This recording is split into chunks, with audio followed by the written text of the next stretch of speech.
I'll be a sec. All right. Cool. Do it. Hi, everybody. So welcome to this live Q&A session for the New Music Shelf Vocal Anthologies thing.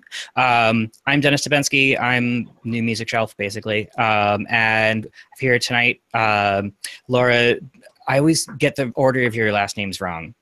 It's just Laura Strickling. Oh, Laura Strickling is fine. Okay, Laura Strickling, our soprano curator, and Megan Enan, our mezzo soprano curator. Our baritone, Michael Kelly, might join us later. I don't think he can make it, but if he pops in, awesome. So, and by the way, I am also the tenor volume curator. So there's some extra people. Roland is a composer who's also joining us tonight. So I have a whole list of questions here that people have sent in via email. Hopefully people will... Oh, this is the fun part. Sorry, I just heard my own voice in my ears since I have the live chat window up. The joy of live chatting and stuff. So yeah, we're going to answer some questions about and clarify some stuff about the call for scores so you guys know as much as possible. So do you, Laura, Megan, do you want to jump in and say anything before we do any question answering? Sure, I'll start. I'm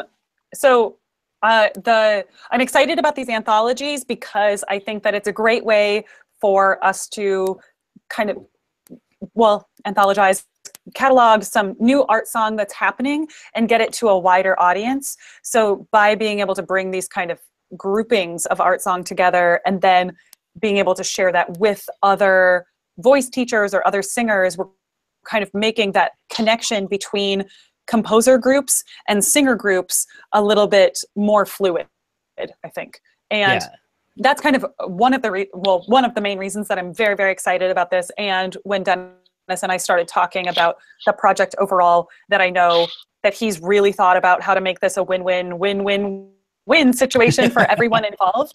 And so it feels like something that is good to get on board with, because I want those kinds of situations to happen for performers and composers, that we can be creative and come up with ways to put composers' music out in the world and to get singers, like get their music into the hands of singers while everyone is doing it in a sustainable way. So that's my piece.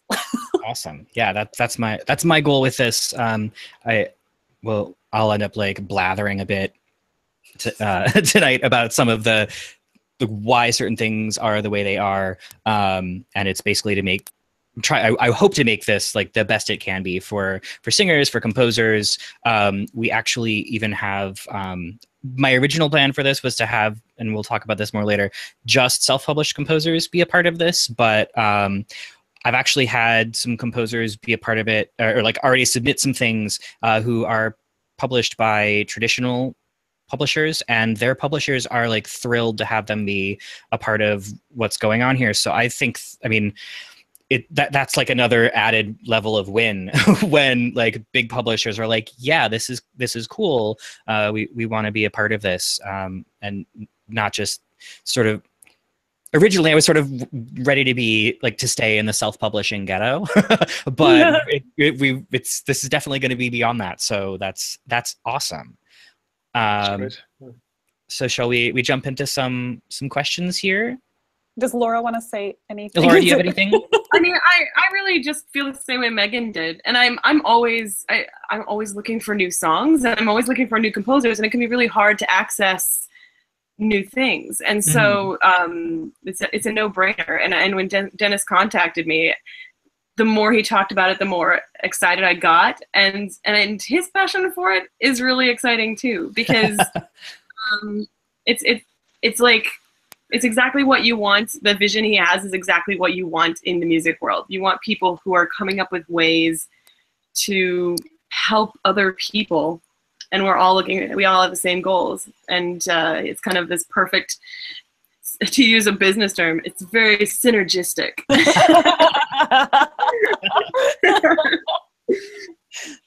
Well, and you know so thank you, Dennis, because it's a fantastic idea, and I'm surprised no one has come up with it yet. Oh, well, I feel like this used to be more of a thing, probably more within a publisher. Like there used to be anthologies. I know, like I've looked around, you know, for examples of this, and we all know the 24 Italian songs and arias, but that's old. Like that's been around forever. There's also the Singers Anthology of Musical Theater, which, you know, I don't know if that's still going on or not. I just know there's 1.5 billion volumes of it out there. And, you know, that's a specific thing, and it's great.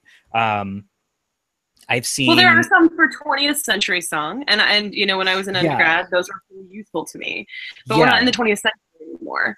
Exactly. Yeah. And I sort of feel like those came out in like the 80s and 90s. Like this hasn't been done for a good long while, and I suspect that they tended to be very, like, my example is always Boozy. Like Boozy would put out one that had Boozy composers, and Shermer would put out one that had Shermer composers, stuff like that, where there wasn't cross pollination. Here, like New Music Shelf isn't technically a publisher, so like it's mainly a distributor. This actually turns it into a publisher, and that's its own thing. But like there's the possibility that we might have some stuff from like E.C. Shermer and, you know, other publishers in here, which is awesome. And yeah, like this hasn't been done for a while, so I'm excited. Well, and one of the most important aspects when you initially approached me about this is the recording, because I feel like people need to hear something to be convinced. Unfortunately, and so if we can just bridge that gap in whatever small way, and not it basically, you know, we do a little bit of their job for them, but if the whole point is to make this as like accessible as possible, it's the ultimate way to get your music out there. And I think that, and I know this stands for me, but once I hear something by a composer that I like, I'm much more likely to seek out what else they've done. So hopefully, you know, you might have one song represented in this anthology, but that will lead to singers saying, oh, this guy's amazing, I love this song, and looking into his other stuff and recommending stuff, the composer stuff, to, you know, their friends. Yeah. This guy or this gal, you know. Or this gal, I know. I said it. I was like, oh, how do I qualify? It's live, folks. We're doing it live. We're doing it live. I will say I just recorded a CD of like female composer stuff, so yes. Nice. I'm into it. Laura's doing it right, is all I'm saying. Yeah, exactly. So jumping into some questions, you think? Yeah, let's do that. So one question I've gotten a couple of times, what's the deadline? I actually just made a point of making this much more prominent on the Call for Scores page. It's August 31st of this year, so August 31st, 2017. So you still have 15 days to get stuff in. It's a very easy application. It's just, what songs do you want to send? Give me your name, give me your email, and then make a Dropbox folder or a Google Drive folder. It's really simple. There's some little instructions on how to name your files. But again, very straightforward. It's just so that I can, since I'm administering the whole thing, so that I can get the right songs to the right singers at the end of it. Hello. Hi, David. Hi. So yeah, all the file names, you know, we're just gonna make sure that everything's easy, so I can do a search for soprano, and those go into a special folder for Laura, mezzo, special folder for Megan, etc. So that's kind of the big part of the instructions, is how to name your files, and that's all on the page. I'll make sure. Actually, you can go to newmusicshelf.com/call to find those instructions. That's there. So before we go into more questions, I want to just go into some like best practices for some of the submissions. One, read the instructions. I'm a composer. I know how we are. We don't read the instructions. It can be really, yeah, interesting, the things that get submitted without having read instructions. I've done many calls for scores in the past. So make sure you just go through them. They're straightforward. They're bullet points. What I like to do when I am applying for an opportunity is I print out the page, and then I go through with a highlighter and say, this line is important. This phrase is important. You know, anonymous entry, which that's not the case here, but if that's a thing, like, you want to know that's important. And, you know, what's the deadline and what's the file format, you know, that sort of thing. Go through line by line, just make sure you know exactly what the requirements are, not just for this, but for everything. But I think if you go through these instructions like that, you're going to have no problems. So, do you guys have anything to add to that? No? Okay. So the next set of questions that I tend to get are about voicing and instrumentation. Basically, so this call for scores is for either solo voice or for solo voice and piano. So if you have a piece for 2 singers and piano, unfortunately, that's not going to fit this particular project. If you have choral works, again, that's not going to fit. But that doesn't mean that these sorts of projects aren't going to happen in the future. I have a lot of plans to, like, these 4 volumes are I'm calling it a pilot project. That if these are successful, then NewMusicShelf will expand very aggressively outward into instrumental music, into more ensemble type stuff, anything that can be kind of easily marketed to ensembles and to performers. If there's some sort of standard thing that we can do, then I want to get everybody's music out there. Another question I get is, I have a piece for soprano, piano, and horn. Can I submit that? Not for this one. You know, since we're limiting to solo voice and piano, additional instruments or instruments other than piano for accompanying, they make it much more difficult to have a cohesive anthology. So if the example I'm using a lot when I talk to Laura and Megan and Michael and any of the composers who email me, I use the 24 Italian songs and arias as my example. When you get that volume, you know exactly what you're getting. You know that it's 1 voice, it's 1 piano, and you're not going to have continuo thrown in, or you're not going to have like, oh, suddenly this one has a guitar, that one requires a cello. You know, you have 24 songs that you can perform with a pianist. So that's really the main thing. I mean, this is partly artistic, partly marketing.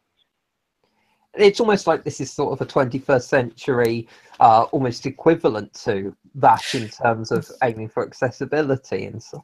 Yeah, that's really a lot of how I'm thinking about this. It's the beginning of doing that again, and having the 21st century, 24 international art songs and maybe arias. And we do need that because so much new music is just assumed to be, not always without justification, really inaccessible things to get lost in, very technically difficult, and that scares people away, even quite sophisticated performers. And that's something I was already thinking about from perhaps more of a musical theatre direction, perhaps, but there's even more of a need in the arts and world, especially because there are a lot of teachers who are, I think teachers in particular use this because there might be a lot that are nervous of introducing things with sort of musical theatre direction because it might lead leading into vocal techniques they're not confident with, or especially not confident with for working with young singers. And so having something that's sort of musically, vocal technically in their safer space, but actually safe and accessible, there's got to be a usage case for that. Oh, totally. I remember like being in undergrad, because I was a voice major, having like I've learned that not all schools have this, and that kind of weirds me out. But we had a 20th century or 21st century requirement in the senior recital. The junior recital, it was like slightly, a little bit more lenient. Like there was definitely the English language thing at some point, but at some point you had to have a piece 20th century. And for almost everybody, that was musical theater. And because nobody really knew where to look for the new classical music, from living or recently dead composers. And so I went above and beyond and did a bunch of crazy stuff.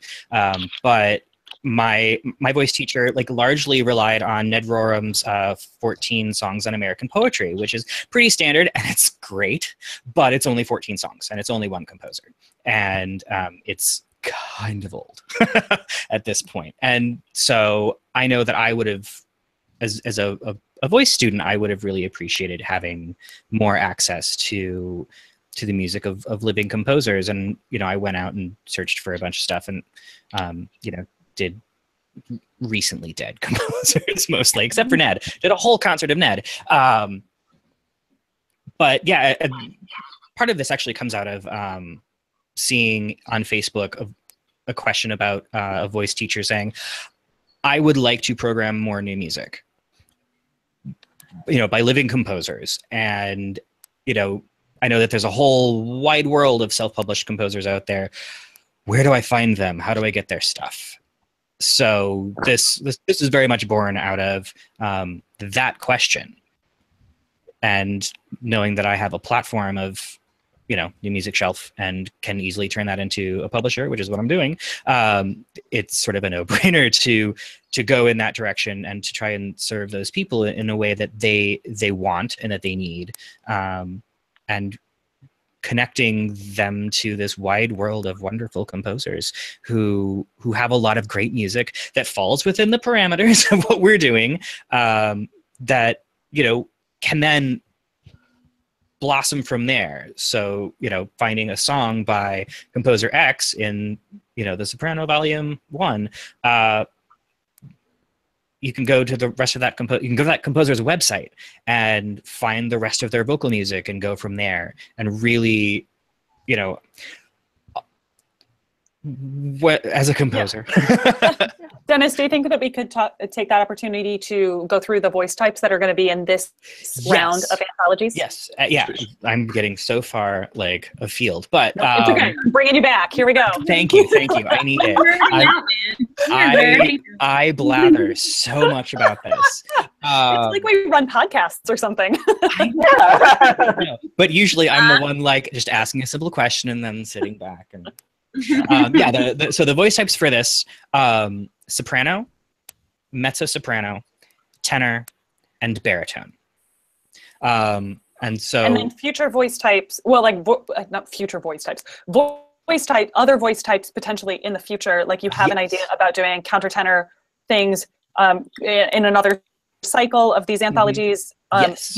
Do you envision that you would be breaking these down by Fach in the future? You had said something about maybe going an instrumental route before that. So do you have any opinions on whether or not this type of anthology, breaking down by soprano, alto, tenor, bass, would break down farther into that we would be kind of picking for our Fach or for kind of voice of holistic mezzo-soprano?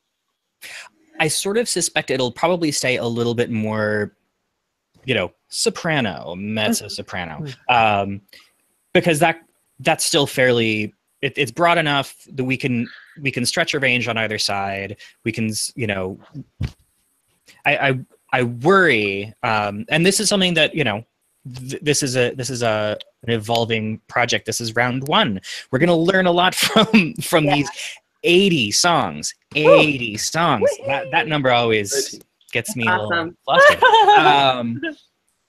We're going to learn a lot from this, and we're going to learn a lot from the feedback that we get from the voice teachers, the students, the professionals, everyone that we market this to and get this to, and we'll get feedback from them. So it may get a little bit more granular.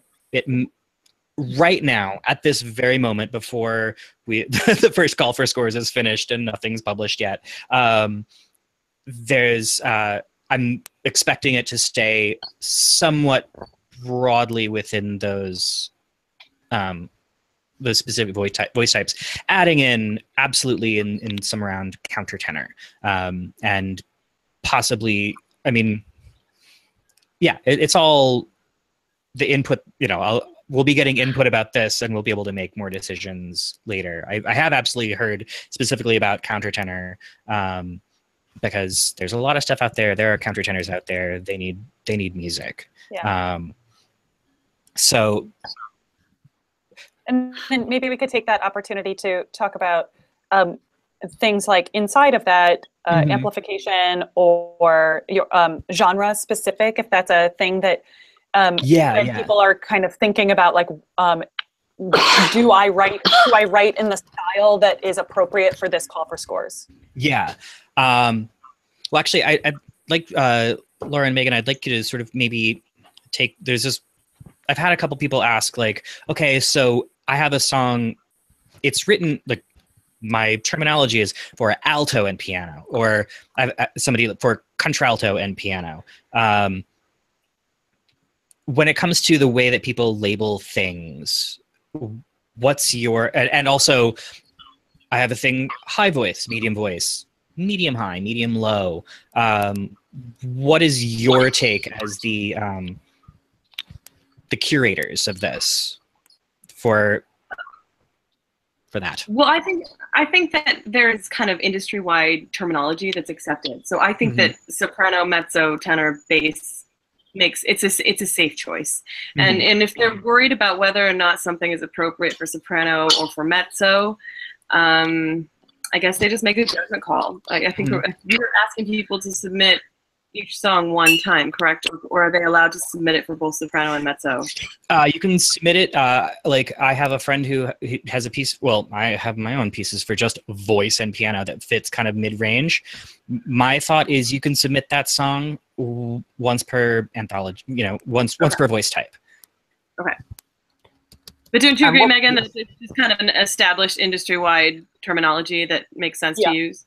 Yeah, and I think that because in solo voice, when we're doing soprano, mezzo, tenor, baritone, bass kind of things, if we split up that way, that in choral repertoire, you'd get that soprano, alto. So if you're calling it alto, that's mezzo. So that within that, if you are really specific that it's a contralto piece, then I'm probably less likely to consider that as part of, like, my little purview of the mezzo soprano anthology, because if it really is a contralto piece, then that should be in its own contralto area. Unless you're kind of like, no, it like straddles that line. A mezzo that's kind of exploring contralto rep might be interested in this. Then that's the place where I would cap that.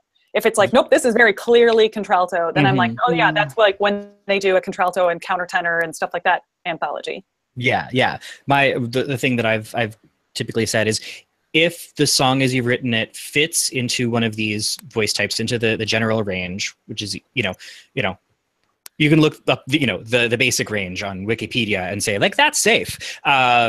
If the song fits that, or only like barely goes out of it, then you're pretty safe. If it's something that doesn't quite fit there, but that you're comfortable transposing, then do that. Well, for instance, like, if I get a song that's for, say, high coloratura that has like Fs in it, like, I can't sing Fs, but I certainly have friends that So, right.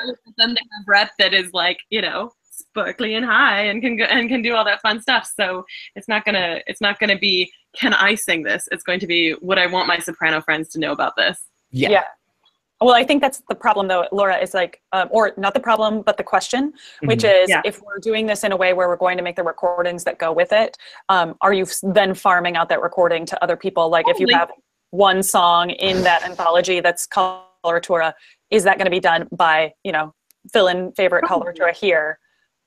Catherine Bruton would probably be the type who'd be up for this. Yeah. Yeah. But yeah, like, I don't have a problem with that at all. I don't have a problem with that, especially because I don't think we, when I go through saying, is this does this song that I'm judging right now, does it feature what I do well, or I want to judge them based on their own merits, not just based on how I would sing them. So if there's something that's just I cannot physically do because it doesn't make sense, then I'm sure we can come up with a solution for it. Oh yeah, absolutely.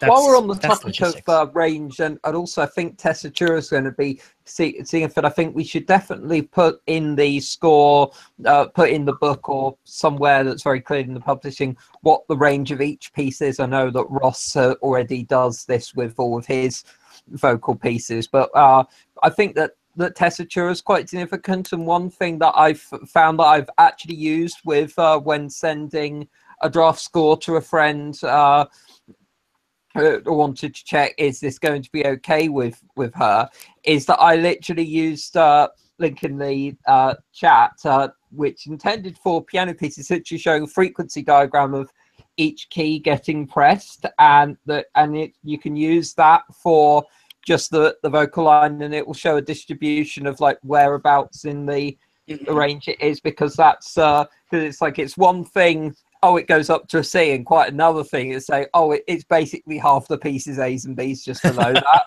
Yeah, right. Which I'm sure Laura has dealt with that in new music, and like, nope. Yeah.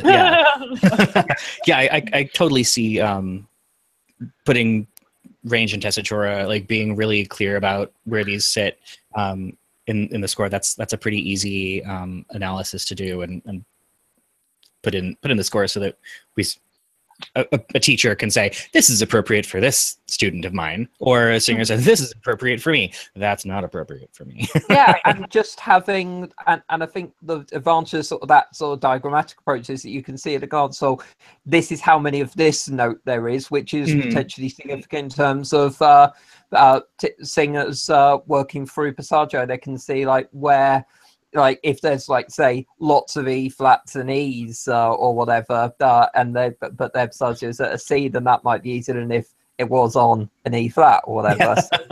So that's what part of what made me think a lot of the an advantage of the diagrammatic approach is that you can put all of that into something that would take a couple of hundred words to describe. So I think that's a really useful thing, and there is and the use of it is licensed under an attribution non-commercial Creative Commons license. There's a link on a little license link on there. So that's something that would be, I think, potentially very handy for sort of a visual representation range, in the same way like I've seen some of the little like pop music books that just show the highest and lowest notes, but just having something something visual like that is a really good way of potentially showing that teachers could say refer to in more detail and think, oh, this one for my single with passaggio around E flat would be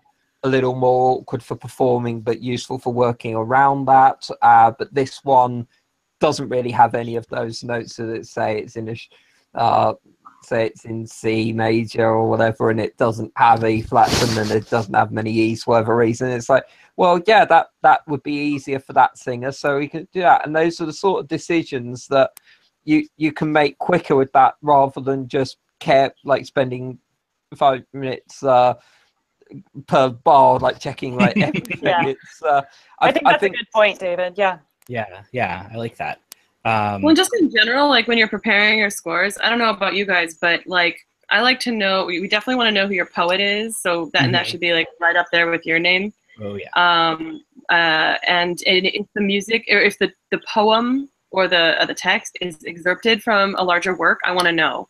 So like I did this piece by Amy Beth Kirsten that's from Hamlet, and at the top of the score she has Shakespeare, Hamlet, Act 3, Scene 2, or whatever I think Scene 1, because again, as someone who would potentially sing your work, I may be looking to program a Shakespeare recital, and if it's right there in front of me, I can see immediately all the information I need to know to make decisions. Or you can just have in a broader context of if it's within an excerpt, can be a way in of getting a connection with the text. That's already yeah, totally.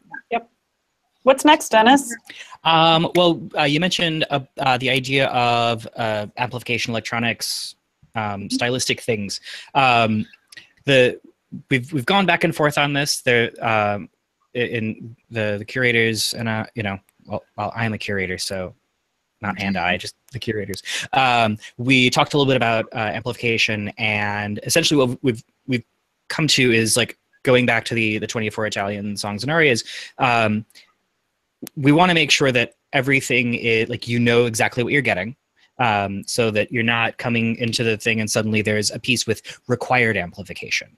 I've made it, you know, my initial thing that I said to everybody in our little private conversation was, I don't mind if it's optional amplification. I think that's totally great. If the piece doesn't require it, that's fine. If it's something required, the issue I have is kind of manifold for this particular volume. One, it comes down to, you know, the Sesame Street. One of these things is not like the other. You know, it's a bit of a surprise potentially for someone buying it, and as the company that is putting this out, you know, I need to make sure that these are trustworthy, that we're not throwing curveballs at anybody. So, you know, if I were to be buying this and I found like, oh, in the middle of it, there's a piece that requires amplification and I didn't know that, I wouldn't trust the publications as much going forward. So on a business sense, I need to be cognizant of that. On an artistic sense, these, you know, we're sticking kind of to acoustic sorts of things. But if amplification is optional, fine. Also, when it comes to just the logistics of it, a required amplification, that means that there's equipment, there's someone to set it up, someone to maybe, you know, run it, someone to tear it down, you know, potential rental costs. Like there's so much in that that's not the sort of thing you get with, this is for voice and piano. So that's sort of many places where I'm coming from with that particular thing, and we've all sort of come to Jesus on that one. So yeah, electronics, not for this volume. Required amplification, not for this volume. Optional amplification, that is something that we will absolutely entertain. One thing that, you know, I said as well in this conversation, I am much more excited about putting out a later volume or 7 of works with electronics, with amplification, with all these things that are 21st century and new and exciting, and put, you know, really where a lot of the art form is going in many ways. Much more excited about doing a publication, or, you know, again, 7 dedicated to that. Sure. And keeping things much more separate and much more marketing friendly. I mean, well, you know, some of this just comes down to dollars and cents. As then questions about improvisation, I'm willing to entertain it. I think it's not the hardest sell in the world, but I'm willing to go there, and I think we're all willing to go there. If what you're asking for is well documented, it's clear what you're looking for, you know, your score is clear, go for it. I did get a question just yesterday. Someone's saying, you know, I'm more of a singer-songwriter. It's much more poppy. My stuff isn't really necessarily notated. I'm going to have a little bit more problem with the not necessarily notated thing, because that's a lot, again, in terms of cohesion, in terms of readability, in terms of marketing, that becomes slightly more difficult proposition. And when, again, one of these things is not like the other, in a way that's really obvious, and that can be a turnoff to, you know, this particular market that we're going for. So I would shy away from that realm, not out of a sense of it's inferior. It's just, it's not what's happening this time. Right. And that's something that we can explore further in the future. Yeah, So I think genre-wise, as long as anything's notated, I think that is the significant thing. I think I'm sort of leaning some more in that, or at least a kind of a theatrical pop kind of direction. But it's as long as it's you've got a notation, then it's coherent with anything else and can be used in the same purpose of teacher at the piano or performer at the piano playing off a score, and then what the stylistic context of that is might be different, but that's I mean, I've been taught mostly out of books like that of musical theatre, but is the vast majority of the teaching I've happened to have has come from someone at the piano playing off a pop music or a musical theatre selection book. And in many ways, I think that's something in that direction, particularly where it's contemporary in the voice and piano, although voice mold, with, because there's always going to be work along those for that is going to be taking influences from contemporary balladry and a pop or musical theatre spheres, whatever that might happen to mean. I think that's it's almost an obvious notation, and I think that one of the things that having that sort of stylistic reference it makes a sort of a way in, a selling of things. Oh yeah. For some singers I know that I've had a conversation with this with Marin and a couple of others on Twitter not long ago, along exactly those lines, in terms of like a lot easier to sell to some particularly younger students in terms of it's like musical theatre rather than it's like opera, even if they might deal with the same sort of issues and potentially be sung in a not that dissimilar way. David, do you think I can jump in here and ask? Of course you can, Megan. Ask Dennis a question about what I think some composers might feel that because maybe Laura and I sing lots of extended technique kind of stuff, if that's going to be a consideration for part of this. Can you talk about if composers are writing from different influences, you know, that would be open, or, you know, how that might factor into what we're thinking curator wise? Yeah, I mean, I think extended techniques are cool and totally, you know, interesting to explore for this. But not necessary. It's totally not necessary. If that's what you have and that's what you think is your best work, that's what we want to see is your best work. And, you know, if it's not a part of this one, we're planning on doing more. Sure. So, you know, what if somebody's writing in a more traditional style, a la, you know, like more Richard Hundley or something like? Yeah, totally. Like there's a desire for the whole range of things. I mean, I've been reaching out to voice teachers for the better part of a year now, talking about some of this stuff and talking about my music. And I've had some of them ask me, like, where do I find stuff? You know, one teacher asked specifically like about stuff with electronics. So they're looking for that. Extended techniques, totally. None of that? Yeah. Like there's a lot of singers out there who don't want to go like crazy extended techniques or even any extended techniques. They don't want to do improvisation. They don't want to do electronics. They don't want to go into these places where like we live. But they want that entree. So we're gonna try to serve as many masters here as possible. Yeah. Well, and I don't know about you, Megan, but I have kind of thought through.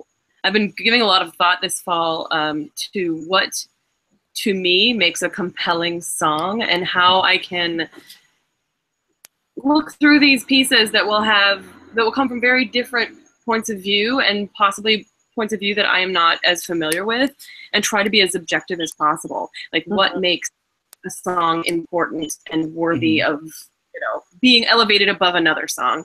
And I'm trying real hard to get myself into a mental space of being open to being comfortable with things that aren't necessarily in my wheelhouse, because I don't want to discriminate against something that's truly worthy just because it's not what I'm used to doing. So, you know, I've kind of, this this is something I don't think any of us are going into lightly, and I think we're all like very like serious that we are trying very hard not to discriminate against anything. We want to be open, and we really want to find the best representations of what's happening right now, whatever that may be.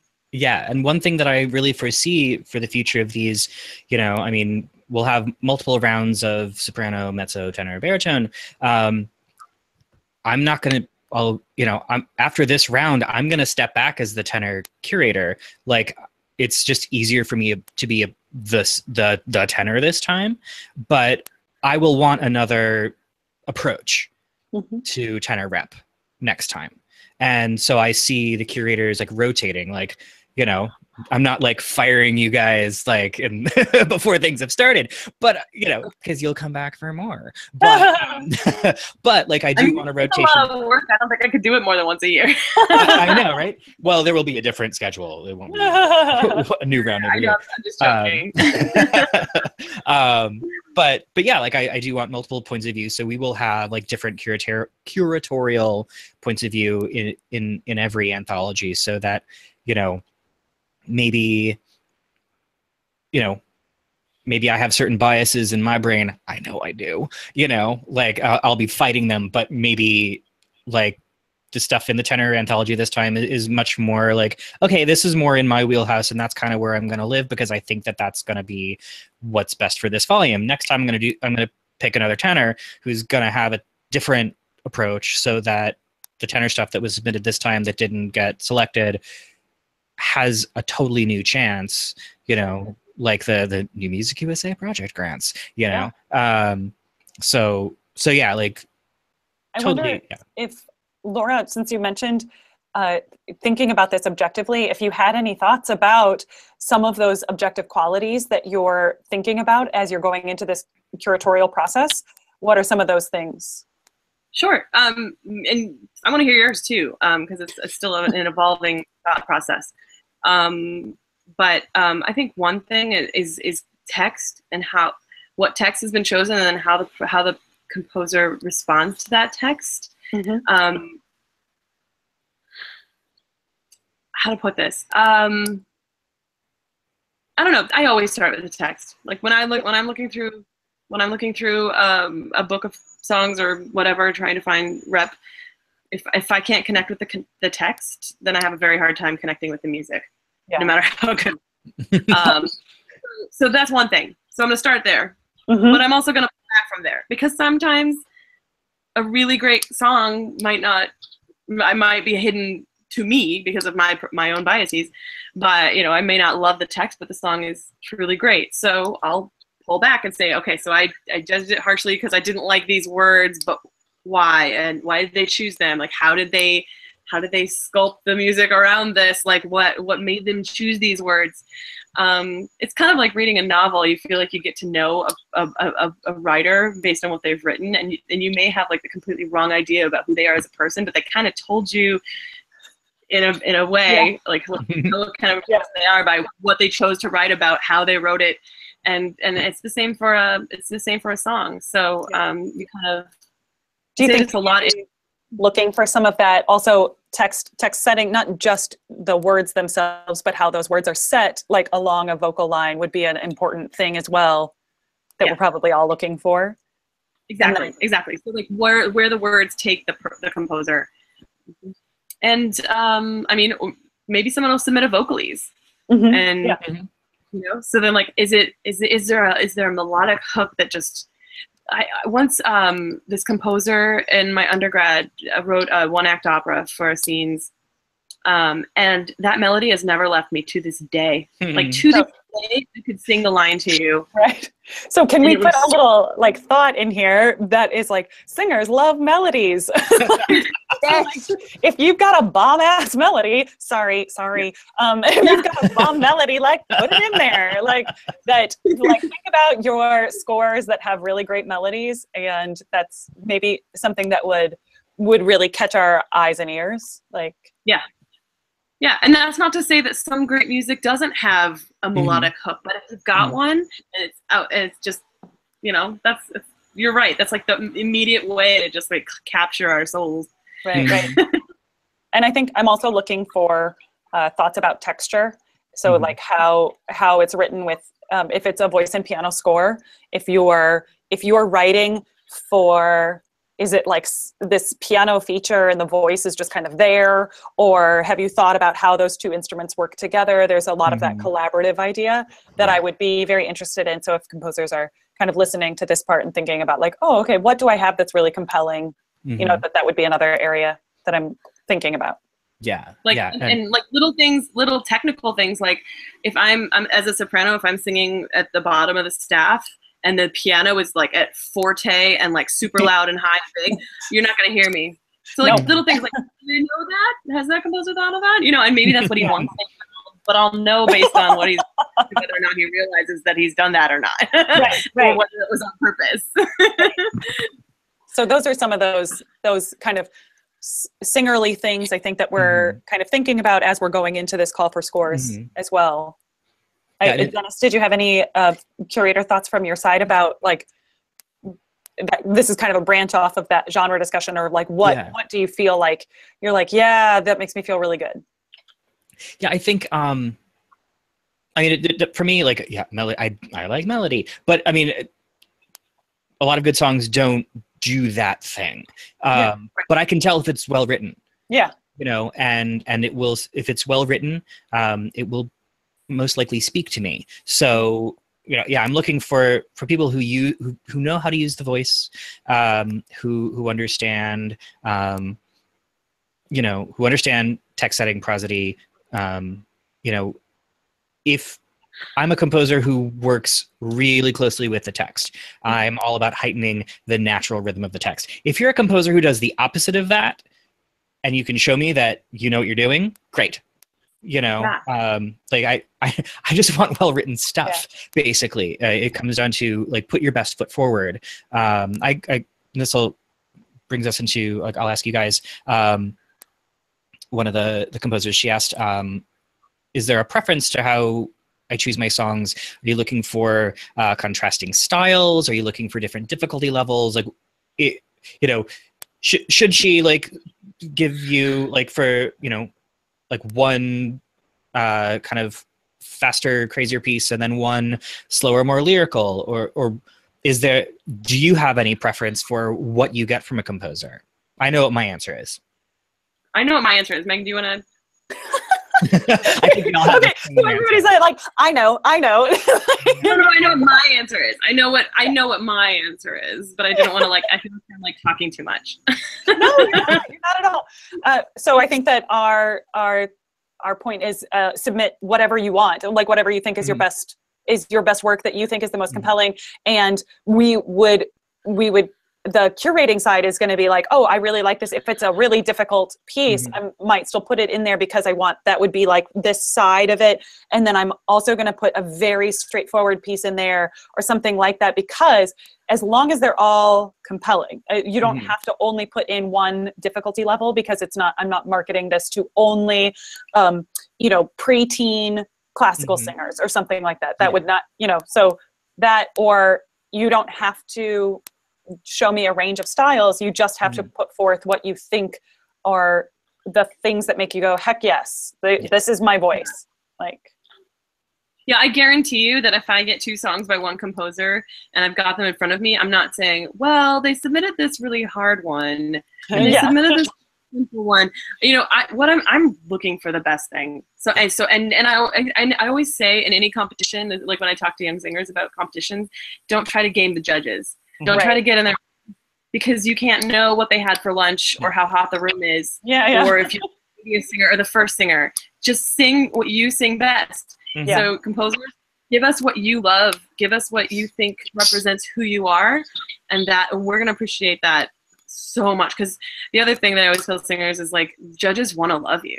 Like, I'm not sitting here trying to look at scores and like, oh, look what this dumb person did. You know, like I want to have this be the hardest decision I've ever made in my life, because everything is so amazing. I'm dying. You know? Yeah. Like if you, for me, like, just put your best foot forward. Whatever you think is your best work, that's what I want. If what you send in, like, your best work is something that's hard, great. like that's what I want. Or if it's like Ned Rorem's I Am Rose, like, by the way, if you don't know that song, look it up. Like I will choose I Am Rose any day because it's amazing. Not because it's like super simple, but because it's a really beautifully crafted song. Something that's super hard, like if it's well crafted. Another point, and that might be text, that I don't think any of us are shying away from difficult subject matter in a text. Maybe just think about it, if that's part of it. If it feels gratuitous in that way, then that's not a solid choice. But like that, you don't have to send things that are like palatable because it's going in an anthology. Like whatever that means to you, feel free to pick something that you connect with emotionally, that other people would also connect with emotionally. It doesn't have to be like, it can only be contemporary thoughts, or it can only be really anachronistic thoughts, whatever. I agree. And we're all like, okay, the guy who's running the show here runs the music publishing podcast, which has an explicit rating for a reason. All of the curators are adults. We're marketing this to professional singers, who singers, to their adult. What's that? We want to give interesting recitals about, like. And like, that also means that subject matter can be broad, because people are making recitals that are about more than just like nature. So, but if you write something about nature, that's totally fine too. Like they're beautiful. We don't. Your submissions can. We're gonna get Greenpeace on our butts. If the subject matter is like very broad and traditional, great. If it's more political, great. If like on contemporary themes or particular like kind of difficult subject matter, if the song is well written, that's the thing, because the people who are going to be like consuming this are adults. Can we also talk about text? Another quote though, I don't know about you, Megan, but and please feel free to disagree with me, but I'm having the thought that sometimes things can be too topical. So like we are doing this anthology, hopefully for something that will last, for this can be something that can last. Every song should be able to be sung in 10 years and people will still know what you're talking about. So maybe like don't do like Melissa McCarthy doing her Sean Spicer impersonation, because that's a big 10 years, like there's a song I sing by a composer where he like references this like bizarre murder story that was in the news in the 1980s, and I had no idea what I was singing about, and I asked him, he was like, oh yeah, when I wrote this song, this was like in the news and everybody was talking about it. I was like, I don't know, it was like, so it's fine, but just try to think timeless. You can be compelling and current and timeless. There's timely, and then there's like something that can last. Logistically, can we talk about text? Do texts need to be like public domain? How do you make sure that that's taken care of? Well, so let's talk some business here, folks. We got to get down to it, because I can't be here for much longer, sadly. Okay. So texts can be, public domain. They can be, under copyright. You as the composer, okay, let's assume that you are self-published. That means when you get your royalty, and we'll talk about the royalties in a second here. When you get your royalty, you have to honor your agreement with the poet if they are living and you have an agreement with them. If the text is public domain, hey, you don't have to split it with anybody. But if you have a 50-50 split with your poet, that's on you. You have to like split your royalties with them. That's your agreement with them, not mine. If you are with a traditional publisher, you need to talk to them and get permission first in order to submit, because if you submit and don't have permission, that's on you. I'm assuming that you have permission to do this, that you are either the copyright holder or that you have permission from the copyright holder. And if you have an outside publisher, you are not the copyright holder, probably. So get permission, not forgiveness. So The thing I've heard so far from the one composer that I know absolutely who has a traditional publisher, they told her, so long as your texts are in the public domain, we're fine, so that we don't have to pay out more money for that. So if you have a traditional publisher, think about that. If you're self-published and you don't want to deal with royalties, think about that. Just know that somebody's going to have to pay the poets, and it's either you or your outside publisher. It's not like... And there are some poets that won't let you set their stuff. So know that too. Like, yeah, well, and hopefully at this point the song's already written, so you don't have to deal with that. Well, I know composers who've written something on a poem they found compelling, and then they found out they couldn't, so they had to. Yeah, you need to have an agreement in place with your poet. And once things get to a point where we've narrowed things down, I will be going out to everybody and making sure that you have all of your permissions in place, because I don't want to get on the bad side of anybody, and you don't want to get on the bad side of anybody. So let's make sure that there are no lawsuits here. Don't Dr. Seuss, man. His estate will take you down. Oh, I know. Yeah, none of that. So I guess while we're on the subject of royalties and business stuff, real quick, sort of here's how the royalties are basically going to work. So the anthologies right now, this is all subject to some change, but basically I'm probably going to price it at $24.99, which is totally affordable for a young singer. And everything will have to come out of that. So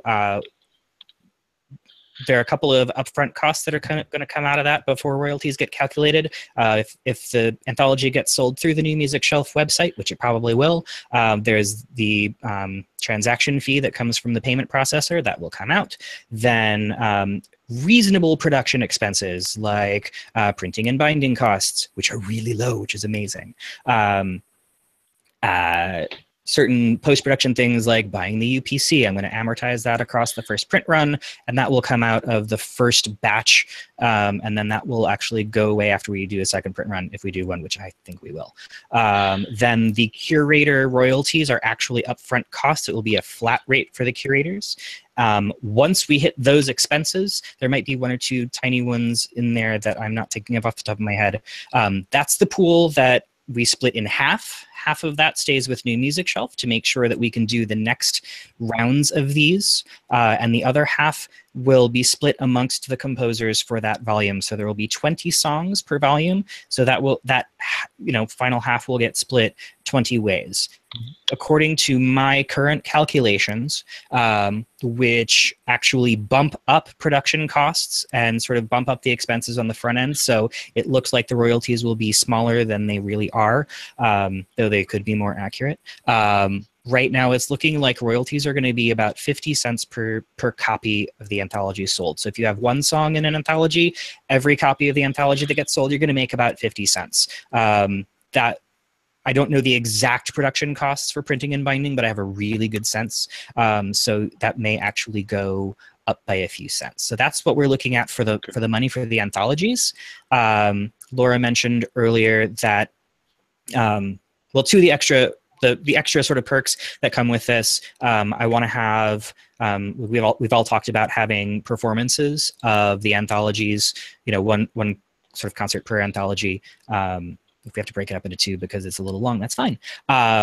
We'll do that hopefully here in New York City, and we'll do a live recording of that will be available for you for, you can put that on your website. You can use it as, marketing for your own work. We're going to be really generous with that. You just aren't going to be able to sell it. And we're not going to sell that either. That will just be reference for us and for people who need to hear it. Then we're going to go into the studio, each of us, and we're going to record each anthology as a companion CD. So a lot of these anthologies and things that come out, there's a companion recording that comes with it so that singers can learn it much more easily. They can hear what it sounds like. They can judge what's going on. We're going to do that. you're going to have singers, people who buy it are going to have the option to buy that as a bundle, or they can buy it separately, and it will just be its own album out on iTunes. You will earn a royalty on every one of those that is sold. It will be the compulsory license rate of 9.1 cents or 1 cents per minute over 5 minutes. So you have a sense of question. Yeah.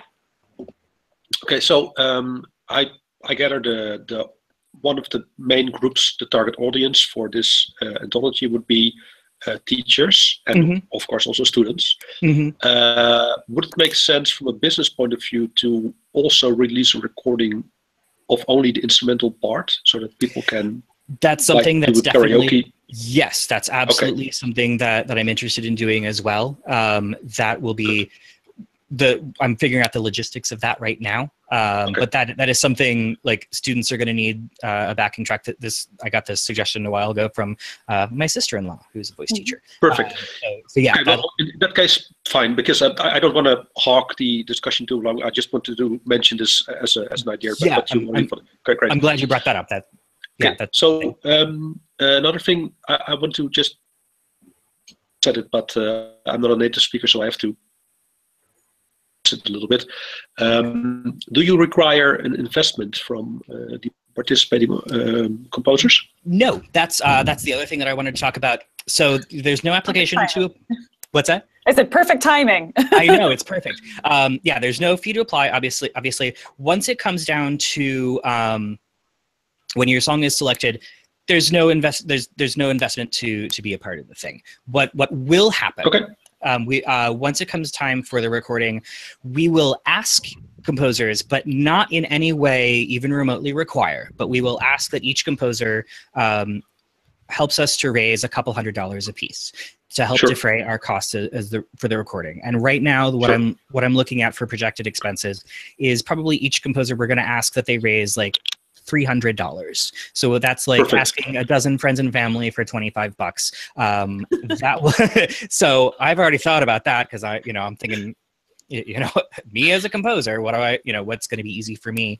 And the recordings will not be put out through NewMusicShelf, but they'll be put out by another company that I have called Perfect Enemy Records, which is a record label, and it is becoming a nonprofit by the end. Well, I'm applying for nonprofit status very, very soon. So I'll also be working with a fiscal sponsor just to make sure that everything's kosher. But those donations will be tax deductible.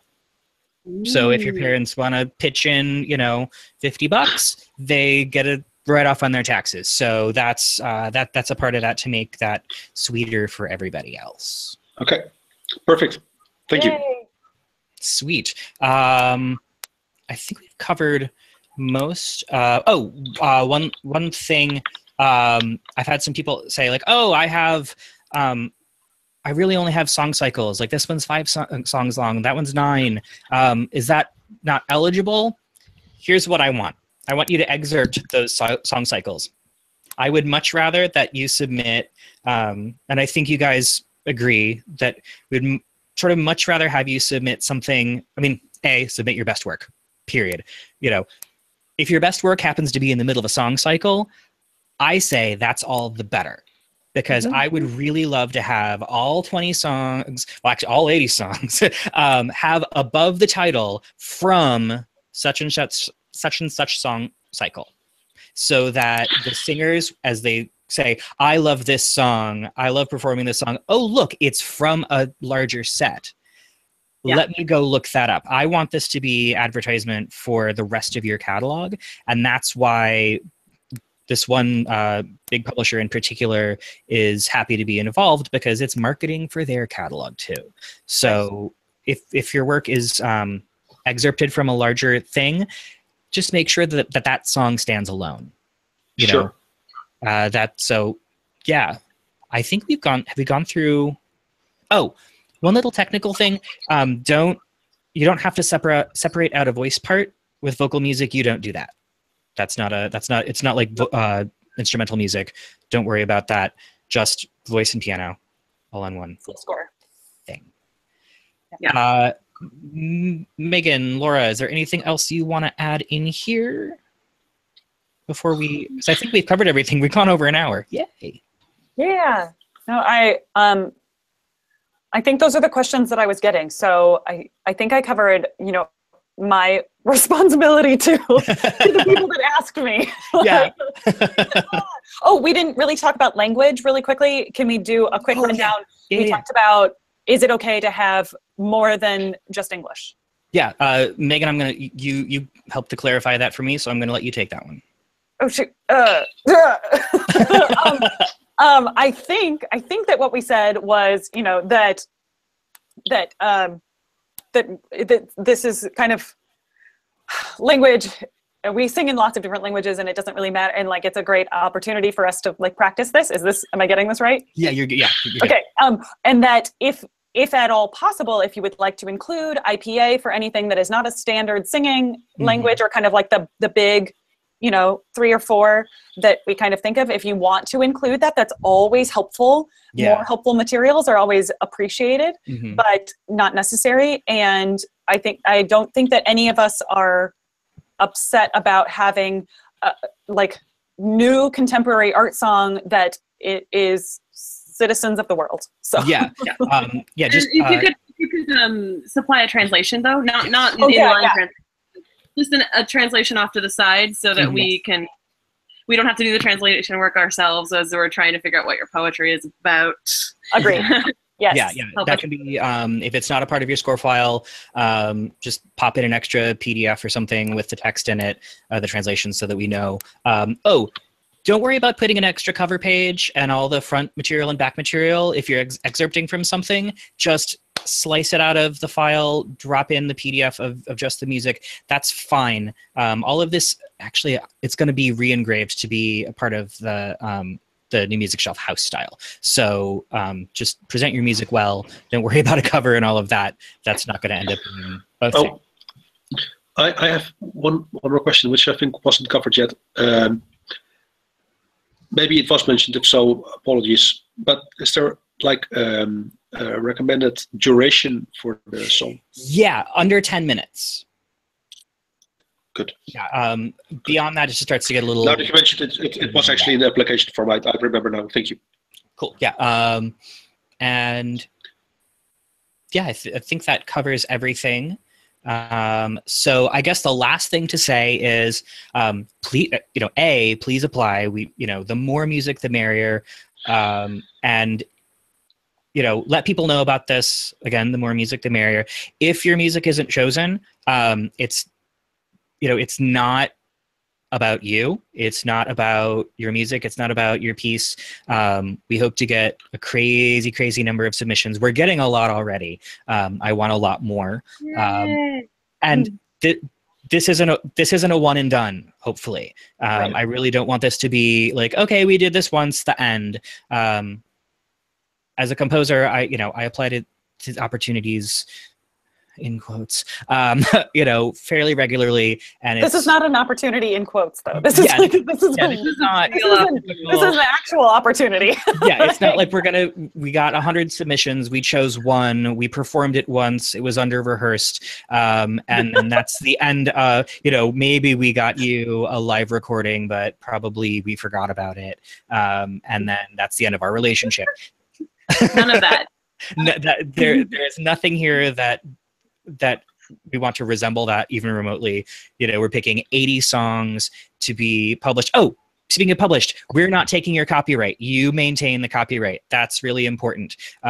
You continue to do whatever you want to do with that song. There's no copyright transference here. And